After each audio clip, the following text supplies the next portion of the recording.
This is such an ignorant comment, and this is why victims aren't believed, because you don't believe me. I remember the abuse very, very vividly that I experienced as a child.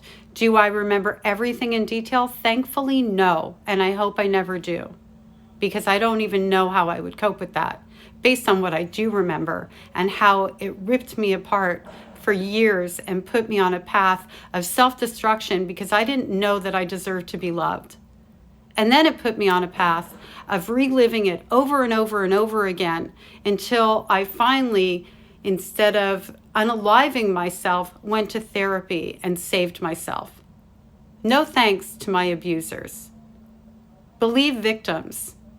Believe survivors. Believe children. The only way that you stop child abuse is by believing children. My mother dropped me out of a 2-story window when I was 5 years old and tried to kill me. My arms were broken instead. And then she went on, as it's been told to me, to sue the landlord for screens not being on the windows. She did it for money, for financial gain. My grandfather molested me. My grandmother enabled it. My mother left me with a lifeguard when I was 9 years old, knowing he was molesting me.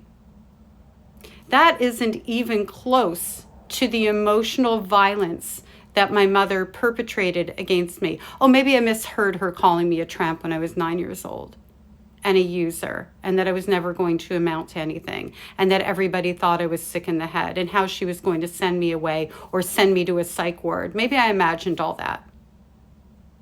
This is how child abuse continues to happen. Comments like these, people like you. Please educate yourself and do better.